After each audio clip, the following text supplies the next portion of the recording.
Magandang araw sa atin lahat mga kababayan, saan man panig kayo ng daigdig naron. Kapapasok-pasok lang po ng report, General Torres sinebak na po sa pwesto. No? Ito po ang nakakagimbal na balita ngayong umagang ito. Pagkagising ko pa lang, ito po ang bumulaga. Pero wala po tayong makitang detalye kung bakit po itong si General Torre ay biglang sinibak na po sa pwesto, no? Tatandaan natin sa SONA, nung SONA lang po, pinuri-puri pa na new world champion. Isa po sa world champion, no? Ah, natawa ko rin, lilipat daw sa DPWH. Wala pong malaking insult. Hindi po to totoo kaya. Totoo po ito. Diyos ko. Mahirap, no? Pwede po yung mga wala pong tiwala sa akin na nagbabalita. Wag na po kayo dito. Totoo kaya? Anong totoo kaya ang pinagsasabi nyo? Laman na po to ng lahat ng dyaryo. No? Tinanggal na po. May sulat po si Bersamin. Alam nyo, simple nyo po yung buhay nyo. Kung kayo po ay duda sa mga sinasabi ko, na pati ba naman tong malaking balita sa tingin nyo? Sa tingin po ninyo, nanloloko lang ako. Totoo kaya? Hindi po lahat na po to ngayon. Sa mainstream ko po to nakuha. Kapapasok lang po nito, minuto pa lang. Ito po, basahin po natin. No? Punong-puno kayo ng duda sa akin. Wala po akong binalita rito na hindi totoo. No? Yun lang po masasabi natin. Okay, good morning po sa inyo lahat. Yan po ang pag-uusapan natin. Tanging pag-uusapan natin, wala na pong iba. At mga posible pong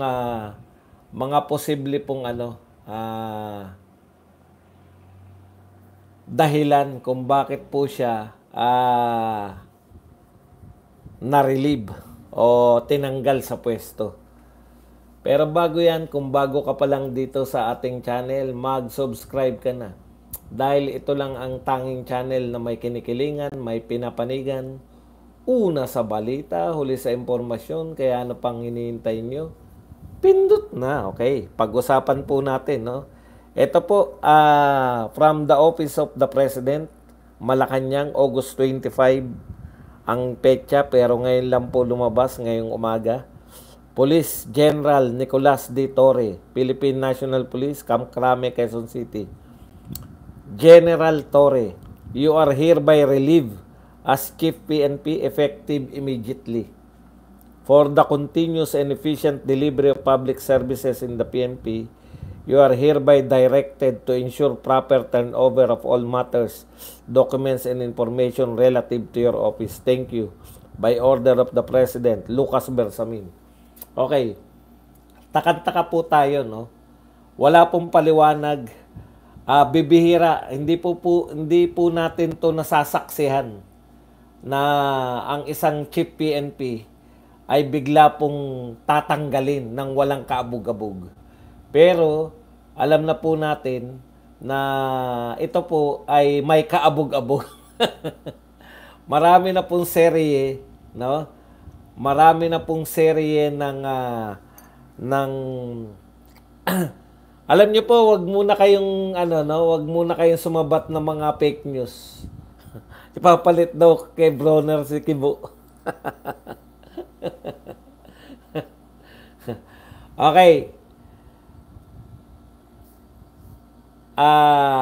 Hayaan nyo po muna ako. Tapos mamaya po, bibigyan ko po kayo ng time. Magdi-discussion po tayo. No? Makinig po muna kayo kasi napakahirap po. Alam nyo sa totoo lang, ang hirap po ng ginagawa ninyo.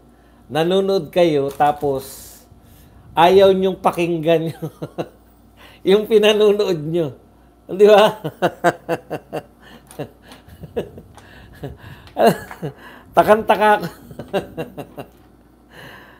nasasobran po kayo. Paano kung may sinabi pala ako, nagtatype kayo, abalang-abala kayo. Okay, susuriin po natin mula po sa ating pagsusuri sa inyong lingkod bilang political analyst, no? Ah, mabibigyan po natin ng mga ilang kasi wala po nagbibigay na opisyal eh. Hindi po sinabi kung bakit. Okay, hindi po sinabi kung bakit ni-relieve si General Torre. So tayo po yung magpupuno. May mga teorya po tayo na malapit po sa katotohanan. Bahala na po kayong tanggapin o hindi tanggapin. Marami po akong nakikitang dahilan, no? Very visibly, yung kamakailan lang po, na headline na bangayan nila ni John Vic Remulla. Ayan, kitang-kita po natin yan. Kasi napakabilis po ng panyanyari sa totoo lang po. Wala akong nakita na, alam niyo po ang mga PNP chief, sobra po pagpapahalaga ng mga pangulo dyan. Wala po akong narinig na alala na PNP chief na abrupt ay tinanggal sa pwesto. Karamihan po ng PNP chief, ine-extend pa nga, katulad si Marbil. Na-extend po yan eh. Tapos, eto si Torre, kapupuri lang po ni President Marcos nung SONA na new champion, no? Talagang tuwan-tuwa po rito si President Marcos kay General Torre. At sa pinaglingkod niya po kay Pangulong Marcos na kagyat, ang bilis eh. Ang bilis niya pong naisakay sa eroplano, no? Si Tatay Digong on the way para madala na po dito sa The Hague, Netherlands. Ganon din po, tagumpay din po yung yung sumuko si Kibuloy, no? Pastor Kibuloy. Kiniklaim po nila na dahil kay General Torre yan, no? Bakit naman? Tapos, siyempre, yung sa tingin nilang pinakamalaki nilang tagumpay kay General Torre, yung naasar nila yung mga yung mga Duterte supporters na napalabas nila na winner by default dito kay Baste Duterte. Napalabas nila lang nila, yun yung gusto nilang palabasin na naduwag kay Torre si Baste. Pero alam naman po natin yung katotohanan niyan, no? Na si Baste po ay nagpaalam kay John Vic Remulla mismo na wala siya doon. Anyways, isa-isahin po natin yung mga panyanyari, no? Una, nakita ko po rito, yung tingin po ng leadership kay General Torre as attack dog. Di ba? Attack dog. Tawag nga ni John Vic, attack dog at bulldog. Di ba? Oh. Yun yung tingin nila kay Torre na lahat ito, gagawin nito. Iutos mo rito. Kasi nga, nakita nila, meski siguro walang chief of police na makakagawa nung ginawa ni Torre na kese hodang nabastos ang dating presidente, kese hodang nagmukha siyang kontrabida, no? Kaya ang turing nila rito kay Torre, attack dog. Okay.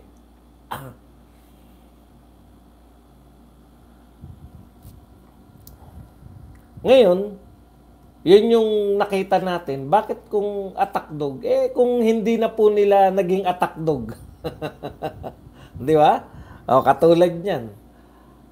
Kasi napahiya po.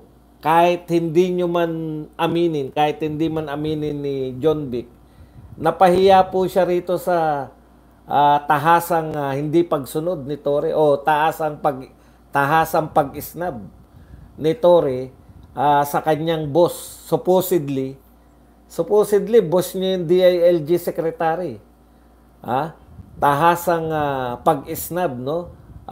Kay DILG Sec Remulla sa kanyang mga new appointments.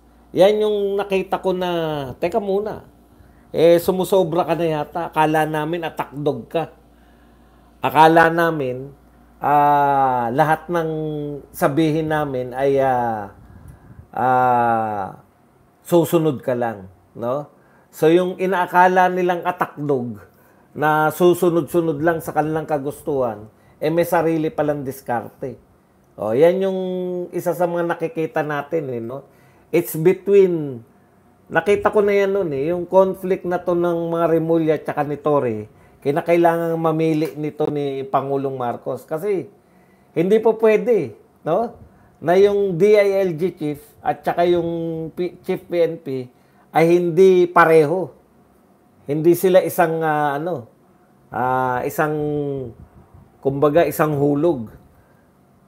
Yung nagkokontrahan. Hindi po pwede. Parehong malapit sa Pangulo. Sabi ko, meron ditong masisibak. Sino ang kayang sibakin? Very popular si Torre. Tapos, yung pong mga regional chief ng PNP, ano po kay Torre, no? Sampalataya, no? Susunod. Meron pong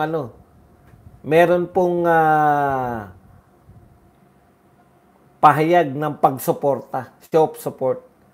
So, mababarag yung pag pinanatili nila yung ganito, putya, baka mawalan sila ng control sa PNP. Kaya sa tingin ko, ito isa sa mga pinaka-crucial, yung rift between Torre at saka itong si Remulla mismo. No? Yan yung isang pinakamalaking haka-haka natin. O pinakamalaking tsorya natin. Bakit nasibak?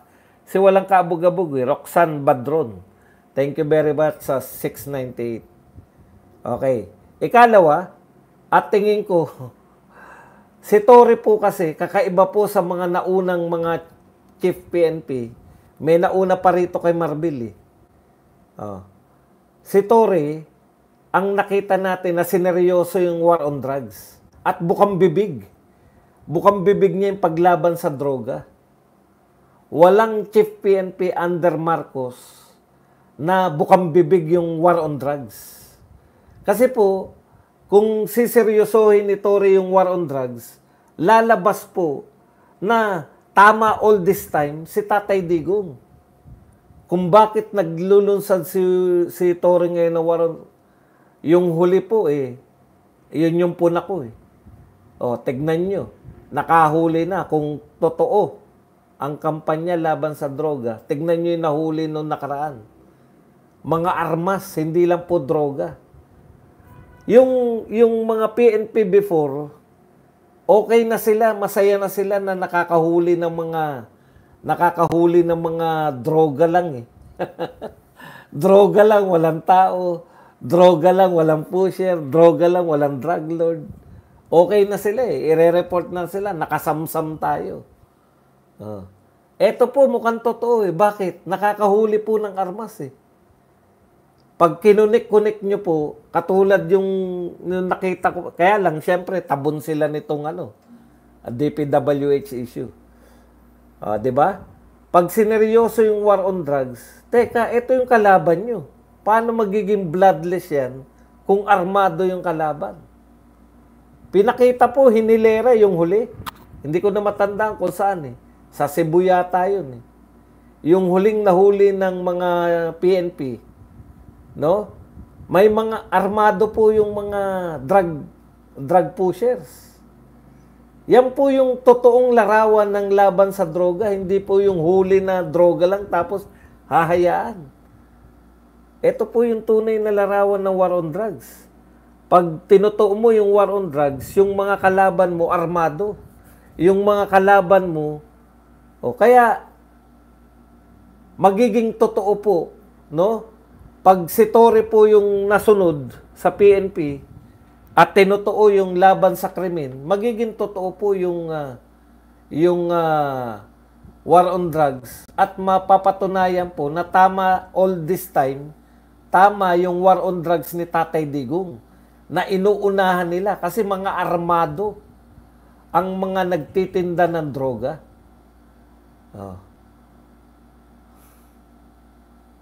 Ngayon, nakikita po natin yan, seryoso yung mama Hindi man natin, sabi ko nga nun totoo yan na, di ba napuri natin yan na yung sinabi ni Torre. Ako, sa tingin ko, may nagalit walang nagtodroga, lahat na nagdodroga ay pangit. Alam niyo po yung mga nagdodroga, no? Yung lalo na po yung mga nagdodrogang nasa kapangyarihan, maramdamin po yung mga yan. Biruin mo, sabihin mo, walang nagdodrogang pangit, ay walang, lahat na nagdodroga pangit. Ibig sabihin, may nasaktan ka na tumingin sa salamin. Puta, tama ba yung sinasabi ni Tore? Lahat ba na nagdodroga pangit? Tignan ko nga sarili ko. Maganda naman ako. Kokak. Ay.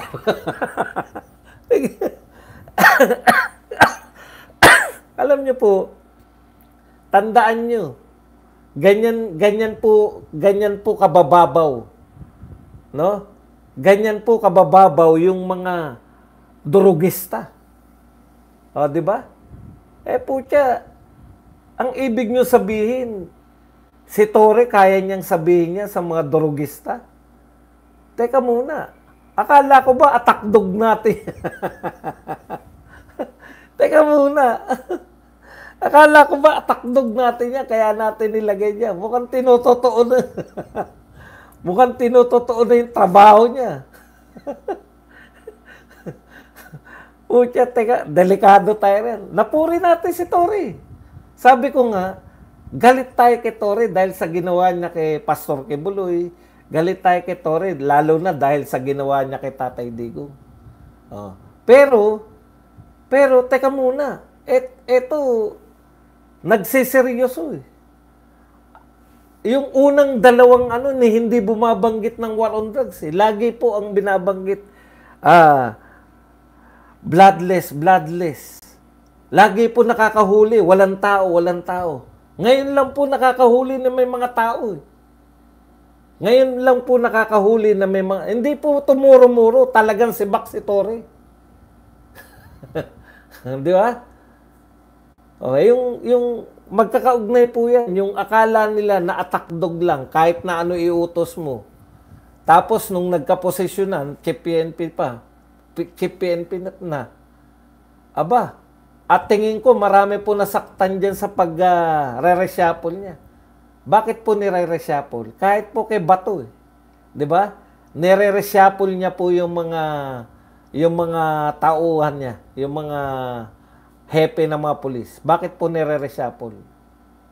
O para po kung meron mga kasabwat na yan, yung mga hepe ng pulis, may mga sabwatan na nagaganap, nire-reshuffle ni Bato, nung sa experience natin kay Bato, tumino sila. Yung mga sutil, di ba, dinadala niya sa Mindanao ni Bato? Nire-reassign niya. Yung mga sutil dito sa NCR, sa Campo Crame, pinapadala niya sa Mindanao. Sige, diyan kayo tumino. Okay. Tapos, hindi po pwede sa NBI yung hindi po abogado. Lahat po na NBI ay abogado. O tapos ito si Tore nagre-reshuffle. Baka may mga nasaktan ka, Tore. Baka merong mga bata-bata. Oh. Ito po kasi wala kayong paliwanag eh. Wala po kayong paliwanag kung bakit po nyo tinanggal si Tore. Ikatlo. Tapos na tayo, di ba? Una, yung alitan ng mga Rimulya versus Tore. So, sino yung kakampihan ng Malacanang? Ngayon po, nakita natin ang kinampihan, yung mga Rimulya. Ikalawa, yung mukhang siniseryoso ni Tore, yung laban sa droga. Tinawag pang ang pangit yung mga adik. Baka may nasaktang adik na ayaw niyang tawaging pangit. Ikatlo, yung sa akin maliit lang to, dapat inuna ko nga to eh. Yung pong alitan, PMAers versus PNP. Alam niyo po, may dalawa pa pong batch ng PMA na nasa pulis. Dalawang huling batch. Kay Tore po kasi magsisimula yung PNP. PNPA. Dati po kasi, nung wala pang PNPA, Philippine National Police Academy, ang lahat po ng mga chief of police ay nagmumula pa rin po sa PMA. No? Yan yung yan yung dati. Galing pa rin po sa PMA yung mga chief of police. So, meron pa pong 2 PMA batch na nalaktawan si Torre. Siyempre, malakas din po yung PMA Alumni Association. Kung ito po, kung si PBBM po ay naghangad ng suporta ng mga PMAer, may pressure po yan na kinakailangan PMA. Yung hindi nga napapabalita, yung papalit po kay Torre na si Nartates, General Nartates, ay PMA po. May angulo rin ng PMA. Okay. Pero, ako, sa akin, ito po ay desperate moves na isa pang tsorya na nakikita ko. Desperate move to ng kung sino man po yung nagtanggal kay Torre. Sacrificial lamb natin si Torre para bugbog na tayo rito sa flood control projects. Hindi na tayo tinatantanan. Miski yung mga media na sabihin na natin ayon kay Vico Soto ay nababayaran, no? Miski yung mga media na akala natin ay hindi gagalawin yan dahil nababayaran nga, umaatake na rin nang walang humpay. Wala na pong humpay yung atake. Araw-araw may bago na tutuklasan. Ngayon po sa Leyte, nabiyak yung dike. At saka nakikita ko po, pangkaraniwang ilog, pangkaraniwang sapa. Para saan po yung mga lalagyan ninyo ng mga dike na kung ano-ano? No? Isa pa pong tsorya na sa utak ko po ngayon, may mga pagtatangka po na i-divert yung issue. No? Meron pong pagtatangka na ibintang na naman sa mga Duterte. Ngayon po, pinalalabas nila na, alam nyo ba na 13,000 ang flood control project ni Duterte? Utot nyo. Ang tanong nyo, magkano ba ang flood control project ni Duterte kumpara kay Marcos? Ang layo po. Alam nyo, for the first 3 years ng pamunuan ni Marcos, 3 taon pa lang, tinalo niya na yung flood control project o flood control budget ng panahon ni Noynoy combined with Pinoy and Duterte. Mas malaki na po yung first 3 budget nito ng flood control project ni Marcos kaysa sa 12 years ng combined Pinoy Aquino at saka ni President Duterte. Kaya kaya kita nyo, wala silang sinasabing figure. Kasi pag figure po ang inano nila, makikita nyo na ang layo ng mga figure ng flood control project ni Pinoy at ni Duterte dito po kay Pangulong Marcos. First 3 years, daig yung 12 years. Doon na lang, magugulat na kayo. Wala pong humpay. Kasi araw-araw po may nagbubulgar, araw-araw po may lumalabas na mga anomalya. Araw-araw may nakikita tayo. Minsan nga, sabay-sabay pa. Hindi nyo na po matatakasan to. Hindi nyo na masasabi to. Alam nyo yung sinabi ni Bunoan ngayon? Nakakatawa. Ang sinabi po ni Bunoan ngayon tungkol po doon sa anong tawag doon? Sa ano na nga yung tawag doon sa Benguet, no? Posible daw na yun ay panahon pa ni Duterte. Di mas lalo kayong kabahan dahil binadgetan niya ng 260 million tapos wala pala kayong ginawa. Ibig sabihin ko, ibibintang niyo yan. Parang ang sinasabi ni Bunoan, possible daw na yung pinapakita daw ni BBM ay kay Duterte pa. Teka muna.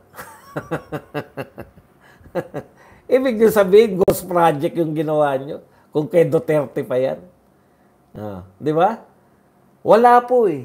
Hindi po nila na-divert. Maski nga po yung extradition ni Pastor Kibuloy, na wala naman po. Tinanggi na ng DOJ, tinanggi pa ng DFA.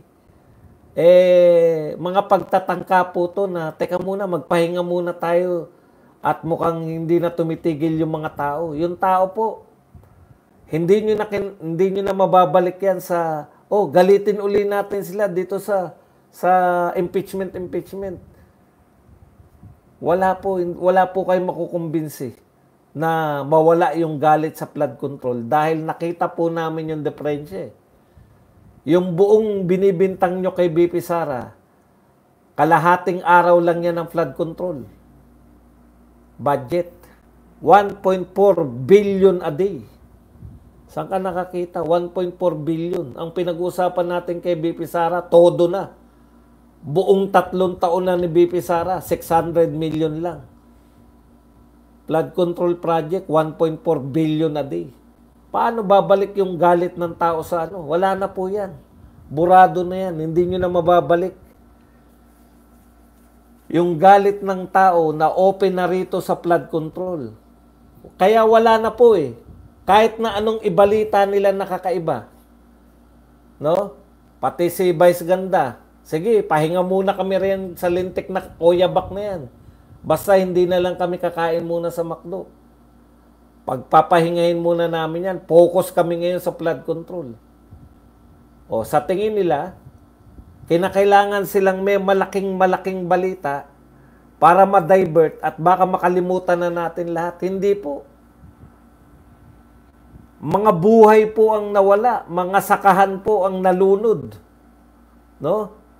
Hindi po makakalimutan ng taong bayan tong flood control projects na to.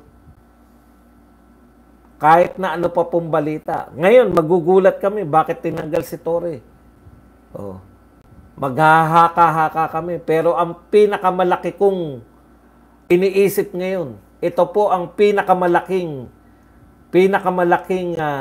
pagtatangka to divert at the expense of Nicolas Torre. Sa totoo lang, kahit papano pinupuri ko si Torre, lalo na sa war on drugs eh. Sabi ko nga, itutuloy nyo rin naman pala yung war on drugs. Tinigil nyo pa. Sayang yung momentum ni Tatay Digong.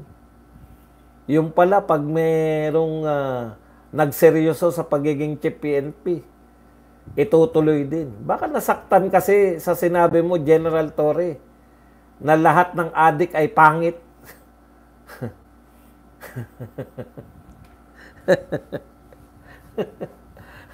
Bigla na wala yung pagiging champion mo eh. Sa isang banat lang. Tinutuo mo kasi yung war on drugs eh. Hindi mo ba nakita yung mga nagtagal na chief PNP?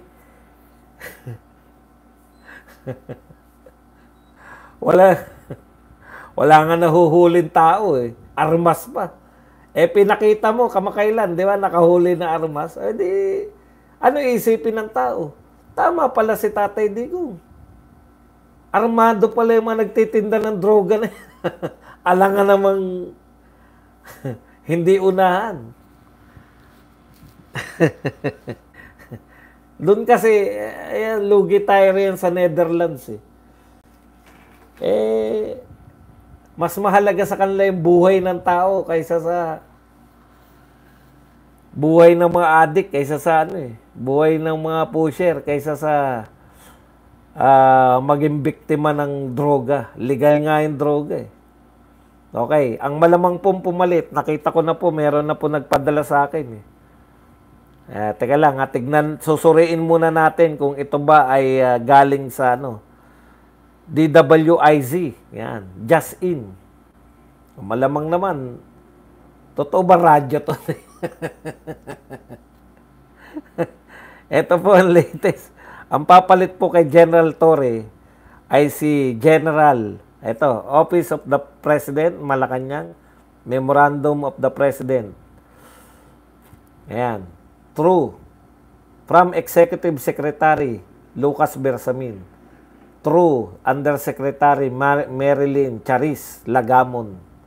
Appointment of Chief PNP National Police, August 25. Jose Melencio Corpus Nartates, Vice Nicolas D. Torre.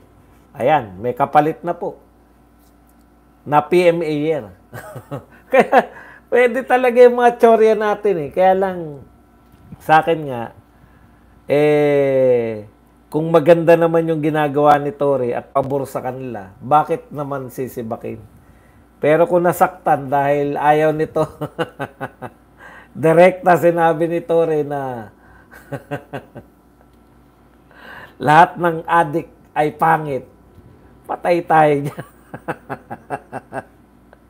Wala tayong ano dyan.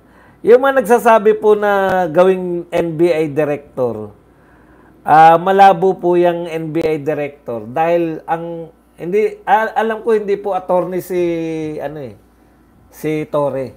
Lahat po ng NBA, National Bureau of Investigation, attorney po lahat 'yan. Kaya wag po kayong mag-alala na hindi po siya dahil hindi po dahil sa hindi po dahil sa siya ay gagawing NBI, ililipat sa NBI. Hindi po siya malilipat sa NBI kasi hindi po siya abogado.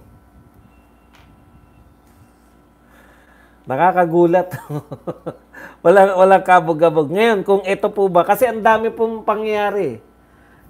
Ito sa totoo lang ang mga pangyayari po,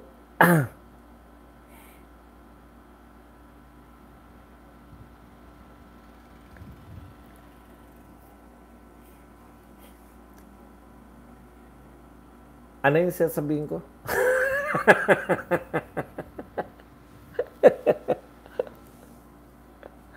Tinuloy. Ilipat daw sa DPWH. Okay. Shocking, no? Very shocking po. Ayun, yun. Alam niyo po, may mga balita na mainit yung issue. Ganyan po yan eh. Sa totoo lang po, ang init-init ng DPWH ngayon, issue, di ba? Talagang nanghingi tayo ng katarungan sa trilyong pera na inubos diyan sa flood control. Humihingi ng katarungan ang buong mamamayang Pilipino, no? Ganyan na ganyan po. Hindi naman kasing init nito, pero yung init po ng mga blanca JA, ganyan na ganyan po nung pinahuli nila si Tatay Digong. At nawala po sa eksena yun. Nawala, wag kang lipat muna ako. O sige, wag ka nang lumipat. Ba't lilipat ka lang? Ayaw mo na nga sa akin eh. Wag na, tutulungan na kita. Habang buhay ka na. Ayan. Alam niyo, pagbibigyan ko po kayo. Dahil tumatawa daw ako, kaya lilipat na siya. Okay lang po yan.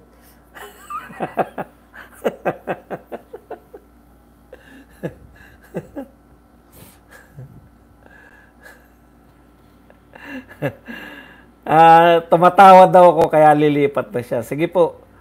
Marami pong salamat sa iyong pagtatapat. Okay. Ito po ang mga pinagsasabi ngayon ni Secretary Manny Bonoan. I think Calalo is not a full-fledged district engineer. He is an OIC, officer in charge po in that district for the time being. Ano po pagkakaiba, Secretary Manny Bonoan? Ano po pagkakaiba ng OIC? Ha? Ano po pagkakaiba ng OIC at full-fledged? Ang pagkakaiba po nila, sweldo. Pero, sino po ang umaaktong district engineer? Yan po. Ang OIC po at saka yung full-fledged, sweldo lang po pagkakaiba niyan. Kaya hindi nyo po pwedeng sabihin na hindi naman siya OIC lang yan eh. Kung OIC lang yan, wala na po bang anomalya? Wala na po bang anomalya, Secretary Bonoan, kung OIC siya? Nanuhol nga eh.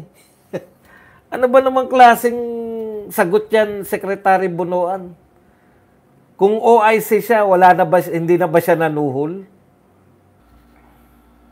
Ito po ang sinabi ni ni Bonoan.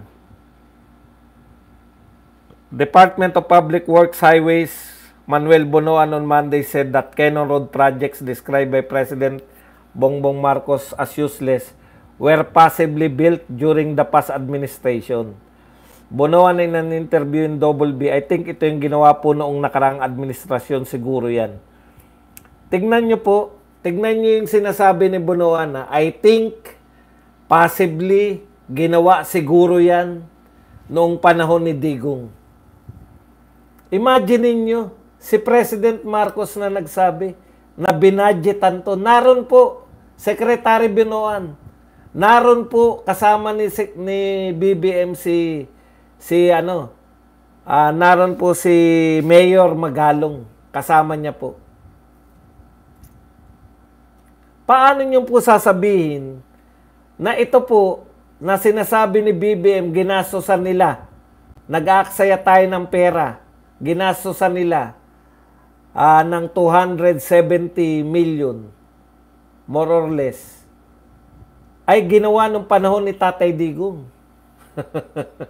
Matindi ka talaga, Bonoan eh. Pero hindi ka tiyak ha.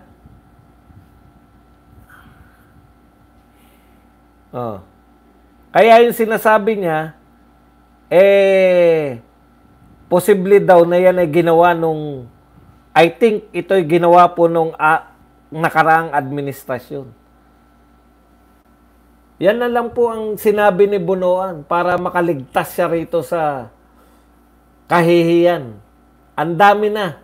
Lahat isisi mo kay Duterte. Yan lang po ang ating topic. Pwede na kayo magtanong. Pwede na po kayo magbigay ng reaksyon. Ano po masasabi nyo sa pagkakasibak kay Tore? Sibak na pala. Yes, Lord. Salamat, Gaba. Ayan.